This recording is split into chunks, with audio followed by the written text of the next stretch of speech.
इस वीडियो में CID style में एक रोमांचक और रहस्यमय कहानी सुनिए जो 1 करोड़ की पेंटिंग की चोरी के इर्द गिर्द घूमती है। रहस्यमय चोरी, एक गहरा रहस्य। चलिए शुरू करते हैं। एक शाम सीआईडी टीम को एक अजीब और चुनौतीपूर्ण केस मिला। राजेश मेहता, एक प्रसिद्ध बिजनेसमैन के आलीशान बंगले से एक अनमोल पेंटिंग चोरी हो गई थी। यह पेंटिंग न केवल करोड़ों रुपए की थी, बल्कि यह एक ऐतिहासिक कलाकृति भी थी जिसे प्रसिद्ध चित्रकार रवि वर्मा ने बनाया था। चोरी की सबसे हैरान करने वाली बात यह थी कि चोर ने कोई निशान नहीं छोड़ा था। घर के सभी सुरक्षा कैमरे बंद थे और सुरक्षा गार्ड को कुछ भी याद नहीं था। ऐसा लग रहा था कि चोर ने सब कुछ बड़ी सावधानी से प्लान किया था। डीसीपी अच्युत और उनकी टीम ने तुरंत मामले की जांच शुरू की। उन्होंने पाया कि चोरी की रात राजेश मेहता के घर में एक ग्रैंड पार्टी चल रही थी। सभी मेहमानों की लिस्ट चेक की गई, लेकिन कुछ भी संदिग्ध नहीं था। तभी फ्रेडी ने ध्यान दिया कि पेंटिंग के नीचे की दीवार पर एक छोटा सा निशान था, जैसे किसी ने उसे खरोंच दिया हो। यह निशान बहुत ही सूक्ष्म था, लेकिन फ्रेडी की नजरों से छिपा नहीं था। टीम ने पेंटिंग के इतिहास की गहराई से जांच की। पता चला कि यह पेंटिंग असल में एक प्राचीन कलाकृति थी जिसे कई साल पहले एक संग्रहालय से चोरी हो गया था।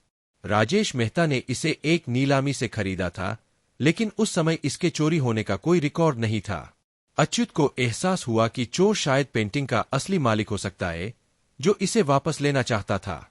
टीम ने संग्रहालय के पुराने रिकॉर्ड्स चेक किए और पाया कि उस समय के एक सुरक्षा गार्ड विजय मल्होत्रा पर शक था। विजय उस समय संग्रहालय में काम करता था, लेकिन चोरी के बाद वह अचानक गायब हो गया था। उसके बारे में कोई जानकारी नहीं थी। टीम ने विजय को ट्रैक करने का फैसला किया। कई दिनों की मेहनत के बाद टीम को पता चला कि विजय अब एक छोटे से गांव में रहता है। वह एक साधारण जीवन जी रहा था और लोगों के लिए एक मिस्ट्री बना हुआ था। जब टीम उसके घर पहुंची तो विजय ने उन्हें देखकर कोई आश्चर्य नहीं दिखाया। उसने शांति से कहा, मैं जानता था कि एक दिन आप लोग मुझे ढूंढ ही लेंगे। अच्युत ने विजय से पूछताछ की। विजय ने स्वीकार किया कि उसने पेंटिंग चोरी की थी, लेकिन उसका दावा था कि यह पेंटिंग उसके दादा की थी। उसने बताया कि उसके दादा रामनाथ मल्होत्रा रवि वर्मा के करीबी दोस्त थे। रवि वर्मा ने यह पेंटिंग उसके दादा को उपहार में दी थी, लेकिन कुछ साल बाद रामनाथ की मृत्यु हो गई और पेंटिंग गायब हो गई। विजय को पता चला कि यह पेंटिंग संग्रहालय में है, लेकिन उसके परिवार का नाम इतिहास से मिटा दिया गया था। विजय ने कहा, मैंने यह पेंटिंग वापस लेने के लिए यह सब किया। यह मेरे परिवार की विरासत है और मैं इसे खोना नहीं चाहता था। उसकी आंखों में दर्द और गुस्सा साफ झलक रहा था। अच्युत ने विजय को समझाया कि चोरी करना गलत है और उसे कानून के सामने आत्मसमर्पण करना होगा। विजय ने मान लिया और पेंटिंग वापस कर दी। केस सुलझ गया, लेकिन टीम को एहसास हुआ कि कभी कभी अपराध के पीछे भी एक दर्दनाक कहानी होती है।